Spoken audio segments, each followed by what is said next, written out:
오늘 말씀 제목은 이제 복음의 진리가 항상 함께하는 삶의 세 가지 모습이다라고 해서 갈라디아서 2장 5절 말씀을 가지고 여러분에게 말씀을 나눠드리도록 하겠습니다. 우리 제목만 한번 큰 목소리로 한번 같이 한번 외쳐보겠습니다. 복음의 진리가 항상 함께하는 삶의 세 가지 모습. 제가 왜 이렇게 제목을 잡았냐면요. 오늘날은 이제 예수님께서 다시 오실 날이 매우 가까운 그런 시대를 저희들이 살고 있다고 저는 믿고 있고, 여러분들도 그렇게 믿고 계십니까? 그렇기 때문에 지금 사탄 마귀가 굉장히 준동을 하고 있고, 특별히 어제 같은 경우는 어떤 날입니까? 잘 모르세요? 혹시 할로윈데이라고 말씀하시는 건 아니시죠? 우리 기독교인들은 어제가 그러니까 10월 달의 마지막, 이 무슨 달이냐면요, 우리 마틴 루터께서 종교개혁을 일으킨 날입니다. 그런데 이렇게 아주 종교개혁을 일으킨 이렇게 중요한 역사적인 503주년 되는 그런 날인데, 오늘날 이제 세상에서는 많은 이제 이교도들이 이런 할로윈이라고 하는 마귀적인 이런 또 축제를 만들어내서 그 중요한 역사적인 날을 가리는 일을 이렇게 하고 있다는 것을 우리 그리스도인들이 잘 이제 깨달아야 된다고 제가 여러분 말씀을 드립니다. 이처럼 오늘날 세상은 어떻게 하면 이렇게 예수 그리스도의 복음을 사탄 마귀는 듣지 못하도록 이렇게 가리기 위해서 많은 애를 쓰고 있다는 것입니다. 특별히 무엇을 사탄 마귀가 가장 싫어할까요? 예수 그리스도의 복음이 무엇인지 우리가 듣지 못하도록 그 일을 위해서 옛날부터 지금까지 끊임없이 애쓰고 있다는 것, 우리가 항상 잊어서는 안 되겠습니다. 그럼 우리 그리스도인들은 오늘 주님께서 어떤 이제 명령을 좀 해주고 계십니까? 복음을 받았다면, 복음을 받아들여서 우리가 예수님을 믿고 구원 받았다면 우리는 복음의 진리가 우리에게 있는 것이고, 그 복음의 진리가 항상 함께하는 삶을 살아야 된다고 지금 성경은 강조하고 있다는 것을 잊지 마시기 바라겠습니다. 그래서 부제는 복음의 진리란 복음에 반대되는 것에 굴복하지 않는 것입니다 라고 제가 이렇게 정했습니다. 오늘 본문 말씀에서 바울은 우리에게 귀한 메시지를 이제 전해주고 있습니다. 그 메시지는 바로 복음의 진리가 항상 너희와 함께 있게 하려 함이라고 이렇게 전해주고 있습니다. 여기서 한 세 가지 질문을 제가 여러분에게 드릴 수가 있는데요. 첫 번째는 사도 바울은 갈라디아 교회 성도들에게 왜 이렇게 말했던 것일까요? 그리고 두 번째는 여기서 바울이 언급한 복음의 진리란 또 무엇을 말하는 것일까요? 그리고 세 번째는 여러분이 생각하시기에 항상 여러분과 함께하는 복음의 진리란 도대체 무엇을 의미한다고 여러분이 생각이 되십니까? 오늘 이러한 핵심적인 세 가지 질문들의 해답을 찾는 것이 저와 여러분의 이 갈라디아 서신의 기록 목적을 배우게 되는 것이고, 영적으로는 우리에게 아주 중요한 문제라고 믿고 있기 때문에 오늘 말씀을 준비하게 되었습니다. 우리가 아시다시피 사도 바울은 예수 그리스도를 만나 회심한 이후에 매우 놀라운 삶을 살게 되었다고 이렇게 이제 고백을 하고 있는데요. 갈라디아서 1장 13절 말씀 앞부분을 보게 되면 사도 바울이 예수님을 만나기 전에 어떠한 자라고 소개하고 있습니까? 과거의 유대인들의 종교 안에 속박되었던 자다. 그래서 속박되어서 진리 안에 자유 가운데 살지 못하고 그저 종교인의 삶을 열심을 내어 살아왔던 자라고 이렇게 전하고 있습니다. 그래서 그는 갈라디아서 1장 14절 말씀에서도 이렇게 또 말하고 있습니다. 내 조상들의 전통에 대해 심히 열심을 내어라고 이렇게 이제 고백을 하고 있을 정도였습니다. 더구나 바울은 과거 이러한 종교적인 삶도 역시 자기 자신은 어떻다고 느꼈습니까? 내가 하나님을 위한 삶이었다라고 이렇게 오해를 했지만, 그러한 그의 열심은 오히려 갈라디아서 1장 13절 하반절을 이어서 보게 되면 이렇게 말하고 있습니다. 내가 하나님의 교회를 극도로 핍박하여 피폐하게 만드는 결과를 낳았다라고 고백하고 있다는 것입니다.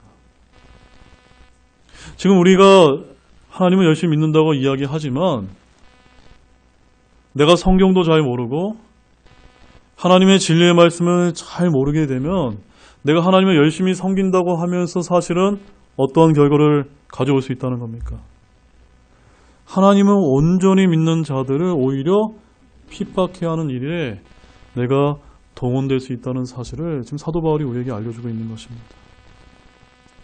이 부분에서 우리가 얻게 되는 첫 번째 교훈은 저와 여러분 역시도 종교와 전통 안에 속박되어 있게 되면 아무리 주님을 위해 열심히 크다 할지라도 그것이 오히려 성경적인 교회와 그 안에 있는 지체들을 어렵게 할 수 있을지 모른다는 점입니다.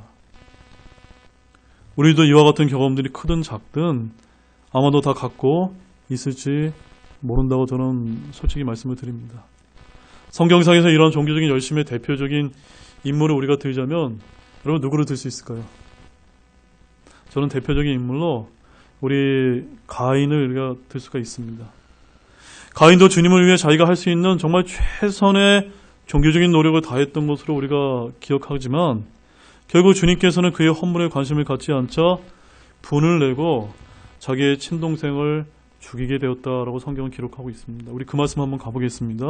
창세기 4장 5절에서 8절 말씀이 되겠습니다.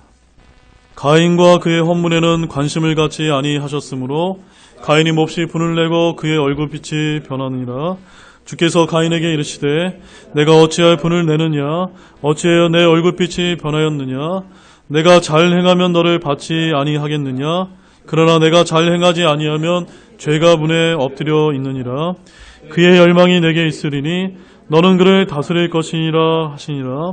가인이 자기 동생 아벨과 이야기를 하니라. 그 뒤에 그들이 들에 있을 때 가인이 자기 동생 아벨을 치려고 일어나 그를 죽이니라.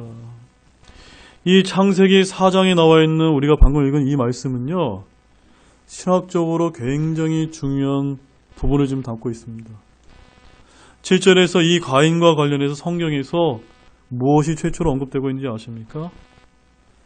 죄라고 하는 이런 단어가 성경에서 최초로 지금 언급되고 있는 그런 부분이라는 점입니다. 그러나 내가 잘 행하지 아니하면 죄가 문에 엎드려 있느니라 라고 주님께서 경고하셨음에도 불구하고 가인은 시기 때문에 동생을 쳐 죽이는 끔찍한 살인죄를 저지르고 말았습니다. 우리들 가운데서도 주님께서 가인에게 하신 이러한 경고를 가슴 깊이 새겨드려야 합니다. 우리도 교회에서 이런저런 모양으로 여러 가지 섬김을 우리가 할 수가 있습니다. 그때마다 혹시 내가 가인의 길을 걷고 있는 점은 없는지 우리 자신을 조심히 한번 살펴보시고 저와 여러분이 아벨의 길을 걷는 모든 분들이 되시기를 정말 주님의 이름으로 소망합니다. 그러면 지금부터는 우리가 이런 가인의 길과 아벨의 길을 우리가 생각을 해보면서 오늘 사도 바울이 갈라디아 교회에게 보낸 이 복음의 진리가 항상 함께하는 삶이 무엇인지 한 세 가지 모습에 대해서 우리가 살펴보는 시간을 갖도록 하겠습니다. 자, 복음의 진리가 항상 함께하는 삶의 첫 번째 모습은 행위구원, 즉 다른 복음 앞에서 은혜의 구원을 당당하게 수호하는 것입니다. 다시 우리 본문으로 돌아가서 우리 5절의 복음의 진리가 무엇인지 한번 구체적으로 한번 살펴보는 시간을 좀 갖도록 하겠습니다. 우리 본문 5절 말씀 다시 한번 읽겠습니다. 우리가 그들에게 단 한 시간도 굴복하지 아니하였으니 이것은 복음의 진리가 항상 너희와 함께 있게 하려 함이라.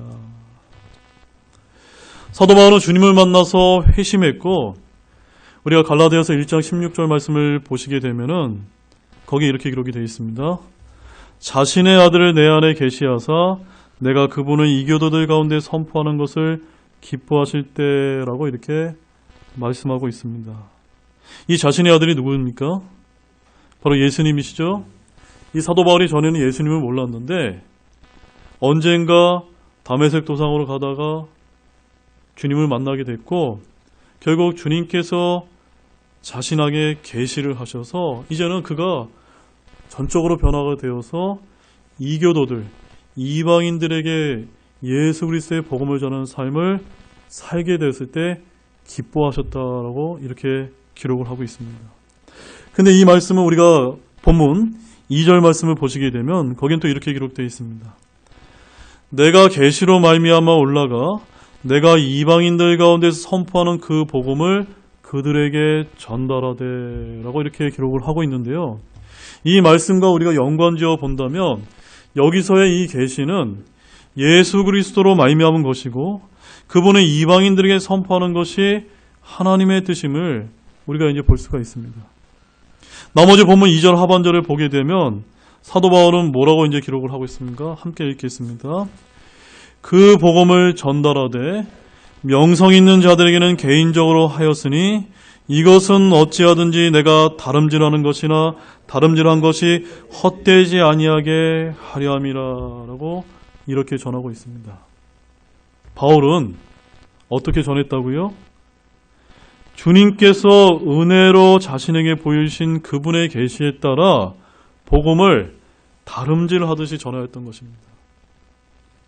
영어로 어떻게 기록되어 있냐면 I should run or hard run in vain이라고 되어 있습니다. 나는 달려야만 했다라고 이렇게 말하고 있습니다. 과연 저와 여러분은 이런 사도 바울처럼 내게 주신 하나님의 은혜와 예수 그리스도의 계시에 따라서 저와 여러분들이 정말 I should run 하고 이렇게 하고 있습니까? 우리는 복음을 전하기 어려운 때일수록 복음을 열심히 전하는 저와 여러분들이 되어야 되겠습니다. 이 부분에서 당시 갈라디아 교회 상황을 우리가 생각해 볼 필요가 있는데요. 오늘 본문 7절에서 8절을 보게 되면 베드로가 할례자인 유대인을 위한 복음을 맡았다면 자기 자신은 무할례자인 즉 이방인을 위한 복음을 맡았다고 바울은 말하고 있습니다. 이렇게 바울은 갈라디아 교회 예수 그리스도의 계시에 따라 복음의 진리를 선포하였고 그 내용은 다음과 같다는 것을 여러분이 좀 볼 필요가 있습니다. 자, 복음의 진리가 무엇일까요? 우리 16절 말씀을 보게 본문 16절 말씀을 함께 읽겠습니다. 사람이 율법의 행위로 의롭게 되지 아니하고 오직 예수 그리스도의 믿음으로 되는 줄 알므로 우리도 예수 그리스도를 믿었나니 이것은 우리가 율법의 행위가 아니라 그리스도의 믿음으로 의롭게 되고자 함이라. 율법의 행위로는 그 어떤 육체도 의롭게 될 수 없느니라. 여러분, 복음의 진리가 무엇인지 여러분 명확하게 이해가 되셨습니까? 오늘 사도 바울이 갈라디아에서 본문에서 전하고 있는 이 복음의 진리의 첫 번째는요, 사람은 유대인이건 이방인이건 그 어떤 율법의 행위로는 결코 의롭게 될 수 없다는 점을 강조하고 있다는 점입니다. 오직 우리는 예수 그리스도의 믿음으로만 의롭게 되고 구원받을 수 있는 것입니다. 즉 이러한 복음의 진리를 사도 바울은 전했고 이방인들이 들었을 때 당시에는 굉장히 놀라웠다는 사실입니다. 그래서 이방인들은 예수 그리스도의 복음을 통해 구원받았고 그들의 삶이 변화되어 그리스도인이 되는 신약교회의 역사가 시작되었던 것입니다. 자, 그런데 4절을 보게 되면 이렇게 또 전하고 있습니다. 이는 알지 못하는 사이에 들어온 거짓 형제들 때문이라 그들이 그리스도 예수님 안에서 우리가 누리는 우리의 자유를 엿보아 우리를 속박하려고 몰래 들어왔으나 라고 말씀하고 있다는 것을 주목해서 보아야만 합니다. 주님께서 신약교회를 일으키셔서 자신의 사역을 시작하셨을 때는 항상 반대편에는 사탄 마귀의 사역도 함께 시작되었다는 것을 우리가 알 필요가 있습니다. 이제 복음의 진리로 태어난 갈라디아 교회 내에 누가 있었다는 것입니까? 알지 못하는 사이에 들어온 거짓 형제들이 있었다는 점입니다. 이것은 저와 여러분들도 또 우리 교회도 마찬가지일 수 있습니다. 항상 저와 여러분들이 경계할 필요가 있습니다. 그들 때문에 갈라디아 교회 성도들은 사도 바울이 보기에 영적으로 큰 위기에 직면해 있었다라고 보게 된 것입니다. 우리 갈라디아서 1장 6절에서 7절 말씀도 한번 보시겠습니다. 함께 읽겠습니다. 그리스도의 은혜 안으로 너희를 부르신 분을 너희가 이렇게 속히 떠나 다른 복음으로 옮겨가는 것을 내가 이상히 여기노라. 그것은 또 다른 참 복음이 아니며 다만 너희를 어지럽히고 그리스도의 복음을 왜곡하려 하는 자들이 더러 있도다. 지금 바울이 전한 복음의 진리는 그리스도의 은혜 안으로 부르신 것인데 거짓 형제들이 들어와서 어지럽혀서 그리스도의 참 복음을 왜곡함으로써 다른 복음을 전했던 것이라고 지금 이렇게 기록하고 있습니다. 다른 복음이 무엇입니까? 바로 사람이 율법의 행위로 구원받을 수 없는데도 심지어 은혜로 구원받은 이방인들에게조차도 율법인 할례를 받아야, 즉 행위를 통해서 구원받을 수 있다라고 거짓 복음을 전했던 것입니다. 그래서 이는 4절에서 보는 것처럼 그리스도 안에서, 바로 그리스도 예수님 안에서 우리가 누려야 될 무엇을 속박하는 것이었습니까? 우리가 그리스도 안에서 누려야 될 참된 자유를 속박하게 되었던 것이다. 우리가 이것을 늘 경계해야 됩니다. 행위가 필요가 없다는 것이 아닙니다. 우리가 구원받았다면 반드시 행위도 필요합니다. 그러나 중요한 것은 저와 여러분들은 행위로 구원받지는 않는다는 것입니다. 우리는 예수 그리스도의 은혜로 구원받는 것입니다. 우리는 우리의 어떠한 선행과 우리의 어떠한 종교적인 열심으로도 결코 하나님의 영광에 이르지 못하는 죄인일 뿐입니다. 그저 덧없이 하나님의 은혜로 값없이 구원을 받은 것입니다. 여기에는 단 1%도 우리의 노력이 더해질 수 없다는 것을 사도 바울이 강조한 것입니다. 이 다음에 우리가 구원을 받은 다음에는 당연히 구원받은 자답게 우리가 선한 행실을 해야만 되는 것입니다. 잠시 이 부분에서 우리가 한번 생각해 볼 여지가 있는데요. 오늘 한국 내에서도 율법적인 말씀을 강요하는 구약식 교회들이 얼마나 많은지 모릅니다.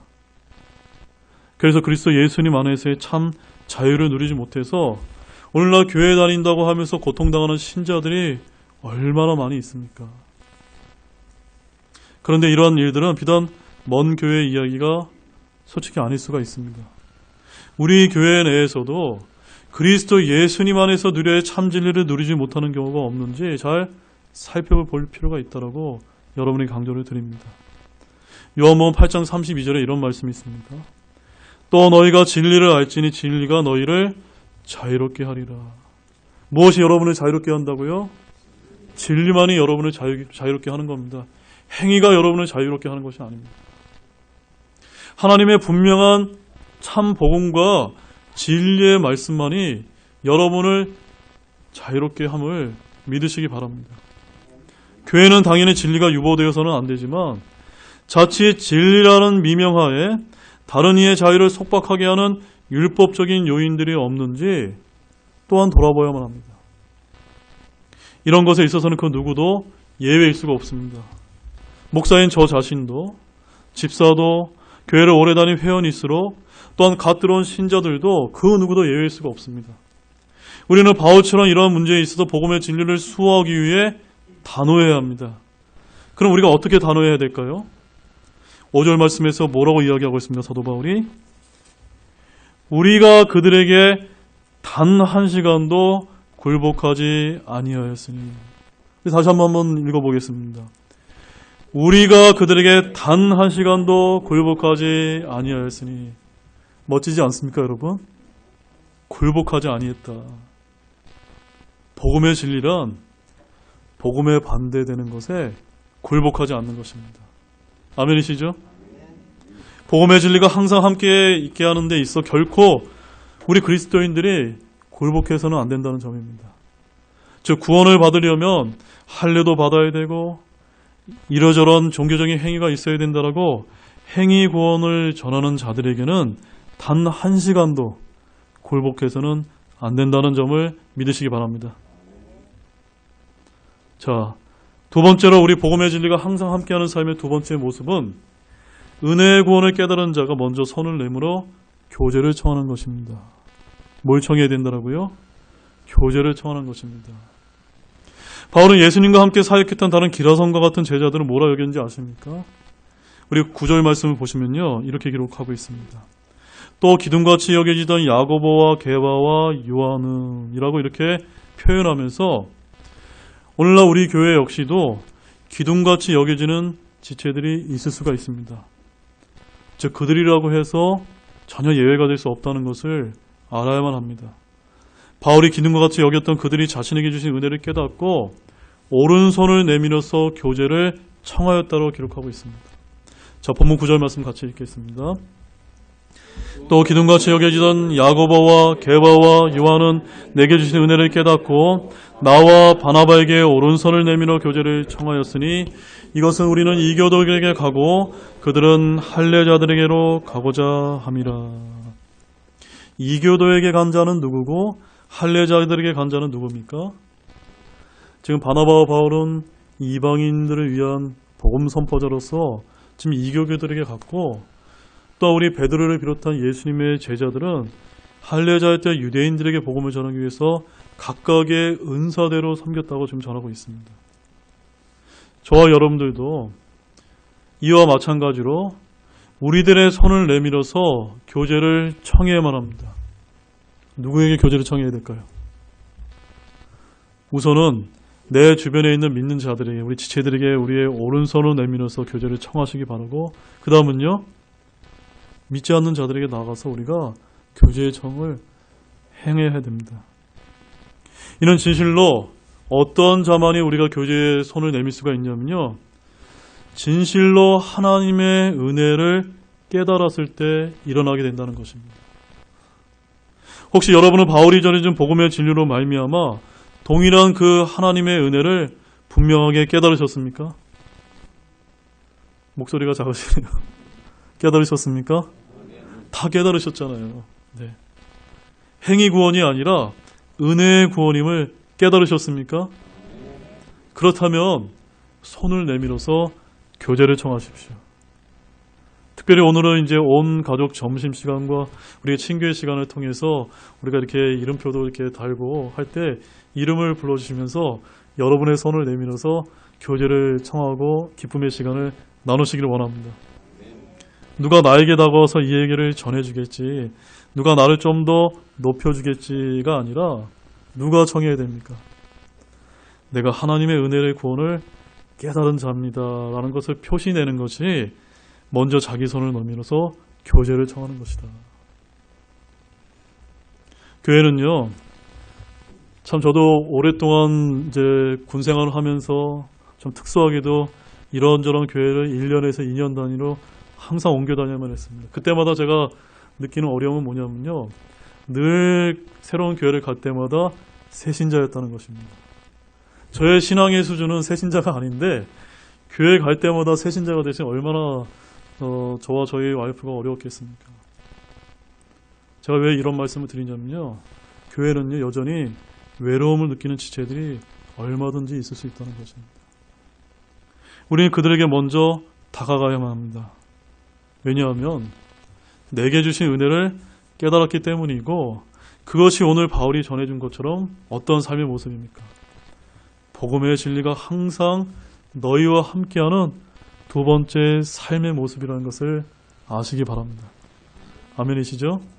자, 세 번째는요, 복음의 진리가 항상 함께하는 삶의 세 번째 모습이 굉장히 중요한데 그것은 위선을 버리는 것입니다.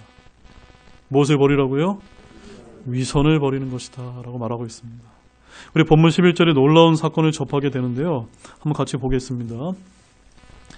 그러나 베드로가 안디옥에 이르렀을 때 그가 책망받아야세 했으므로 내가 그를 대면하여 책망하였노라.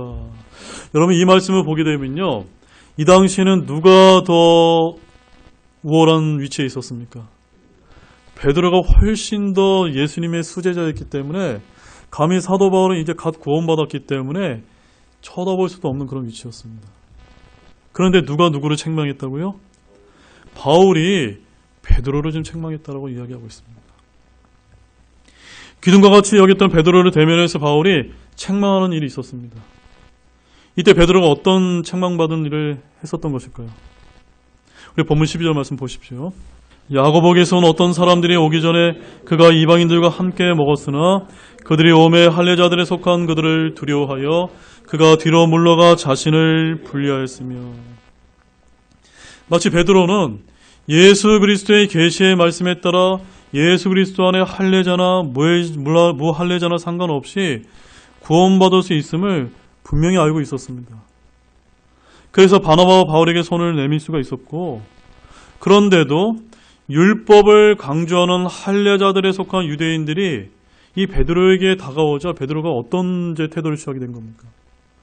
두려움을 느끼면서 지금 본문 말씀에 보면은 뒤로 물러가 자신을 분리하였으며 라고 이렇게 구원받은 이방인 그리스도인들을 멀리 했었다라고 전하고 있습니다. 자, 우리가 이것을 통해서 진짜 복음의 진리란 무엇을 의미하는지를 우리가 생각해 볼 필요가 있습니다. 우리 갈라디아서 5장 6절 말씀 한번 가보시겠습니다. 예수 그리스도 안에서는 할례나 무할례자나 아무 효력이 없으되 오직 사랑으로 일하는 믿음뿐이니라. 여러분, 할례나 무할례, 왜 이런 표현을 하신 겁니까? 예수 그리스도의 복음은요, 유대인들에게나 이방인들에게나, 즉 유대인을 제외한 이방인들은 모두가 다 이방인들이라고 이렇게 칭하지 않았습니까? 이 예수님의 복음은 그 어느 누구에게나 다 효력이 있다는 것을 말해주는 것입니다. 차별이 없다는 것입니다. 아멘이세요? 고린도후서 5장 17절에 이런 말씀이 있습니다. 그런즉 누구든지 그리스도 안에 있으면 그는 새로운 창조물이라. 옛 것들은 지나갔으니 보라 모든 것이 새롭게 되었도다. 우리가 유대인으로 태어났습니다. 이방인으로 태어났습니다. 백인으로 태어났습니다. 황인종으로 태어났습니다. 흑인종으로 태어났습니다. 민족이나 피부 색깔이나 다 상관없이 누구든지 그리스도 안에 있으면 어떻게 되는 것입니까? 새로운 창조물입니다. 옛 것들은 지나갔으나 모든 것이 새롭게 된 것입니다. 이것이 진짜 복음의 진리인 것입니다. 이러한 복음의 진리 가운데 우리는 단 한 시간도 굴복하지 않고 물러서지 않고 서 있어야만 합니다. 왜냐하면요, 끊임없이 사탄 마귀는 우리가 이러한 복음의 진리에 서 있지 못하도록 끌어내리려 하기 때문이라는 것입니다. 그렇게 하지 못할 때 성경이 이것을 뭐라고 이야기하냐면 위선이다라고 이야기합니다. 위선이다.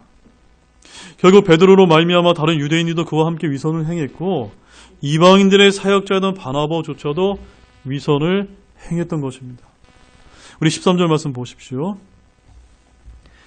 다른 유대인들도 그와 함께 위선을 행하고 심지어 바나바도 그들의 위선에 끌려갔느니라. 여러분, 이 말씀을 잘 보셔야만 됩니다. 에이, 나 하나쯤은 괜찮겠지라고 이렇게 생각하면 될까요, 안 될까요? 안 됩니다. 여러분, 우리가 지체들로 있으면서 여러분들의 주변에서 믿는 자인 거 다 압니까, 모릅니까? 다 알죠. 근데 여러분이 그럴 때 이 복음의 진리에서 굳게 서 있지 못하고 위선을 행하게 되면 나만 위선을 행하게 되는 것이 아니라 어떻게 되는 겁니까?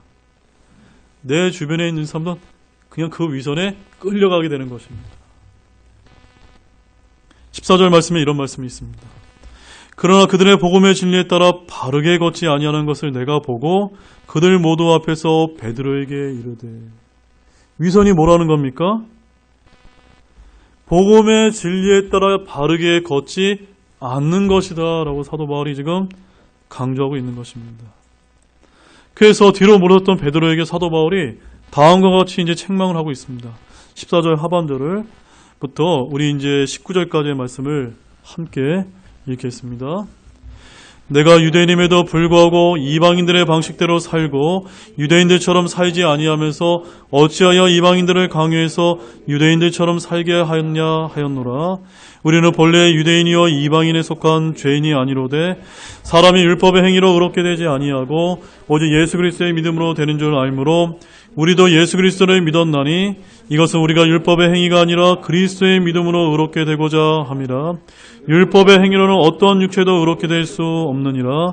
그러나 만일 우리가 그리스도로 말미암아 의롭게 되고자 하다가 우리 자신 또한 죄인으로 드러난다면 그리스도께서 그런 까닭으로 죄의 사역자가 되시느냐? 결코 그럴 수 없느니라. 만일 내가 헐었던 것들을 다시 세우면 내가 내 자신을 범법자로 만드니라. 내가 율법을 통해 율법에 대하여 죽었나니 이것은 내가 하나님께 대하여 살고자 함이라. 아멘. 여러분, 제가 질문을 드리겠습니다. 여러분, 하나님께 대해서 살고자 하십니까? 어떻게 하는 겁니까? 율법의 행위로는 결코 내가 의롭게 될 수 없는 복음의 진리를 수호하는 것입니다. 우리 모두가 율법을 통해 율법에 대해 죽음으로써 하나님께 대해서 모두가 사는 여러분들 되기를 바랍니다. 저는 이것이 바로 복음의 진리가 항상 함께하는 삶의 세 번째 모습이라고 믿습니다. 우리가 이것을 다른 말로 표현하면 사도 바울은 갈라디아서 2장 20절에서 그것을 어떻게 표현을 했냐면요. 그리스도께서 내 안에 사시는 삶이라고 이렇게 표현하고 있습니다. 이제 결론을 맺겠습니다. 사랑하는 여러분, 오늘 바울이 갈라디아에서 전한 이 복음의 진리가 무엇인지 분명하게 깨닫게 되셨습니까? 그것은 성경이 말씀하는 복음의 진리의 핵심은 바로 예수 그리스도의 은혜의 복음을 뜻합니다. 어떤 복음이요? 은혜의 복음입니다. 은혜의 복음. 은혜의 복음이라는 건요, 우리가 그 복음을 받아들일 만한 그런 자가 전혀 아니었음에도 불구하고 누구의 은혜예요? 예수 그리스도의 그 피 흘리신 그 보배로운 그 은혜로 말미암아 우리가 구원받게 되었다는 사실입니다. 복음의 진리란 첫 번째, 은혜의 복음을 가리는 행위 구원과 같은 다른 복음과 비진리가 전파될 때 이에 단 한 시간도 저와 여러분이 굴복하지 않고 서 있어야 되는 것을 말합니다. 두 번째는 은혜의 구원을 깨달은 자가 먼저 교제의 청을 내밀어야 됩니다. 세 번째는 위선적인 삶을 버리는 것입니다. 위선적인 삶. 오늘날 그리스도인들은 이와 같은 복음의 진리가 항상 함께하는 삶을 살아야만 합니다. 우리 마지막으로 갈라디아서 2장 20절 말씀을 함께 보겠습니다. 내가 그리스도와 함께 십자가에 못 박혀 있으나 그럼에도 불구하고 사노라. 그러나 내가 아니요 그리스도께서 내 안에 사시느니라. 나는 지금 내가 육체 안에서 사는 삶을 나를 사랑하사 나를 위해 자신을 주신 하나님의 아들의 믿음으로 사노라. 우리가 복음의 진리가 항상 함께하는 삶, 복음의 진리 가운데 바르게 걷기 위해서는 우리의 천연적인 능력으로는, 자아로는 그런 삶을 살기 어렵다는 것을 인정하시기 바랍니다. 그렇게 하기 위해서는 저와 여러분이 어떻게 해야 됩니까?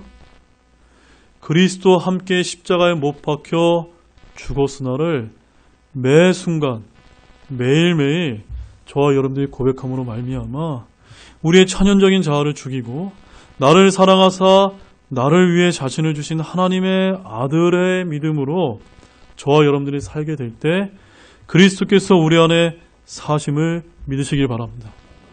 그것이 바울이 갈라디아서에서 전한 복음의 진리가 항상 함께하는 삶임을 믿으시길 바라면서 여기 계신 모든 분들이 그런 복음의 진리가 함께하는 삶을 잘 사는 그런 모든 형제며 자매님이 되시기를 우리 주 예수 그리스도의 이름으로 축원합니다. 다 같이 일어나시겠습니다.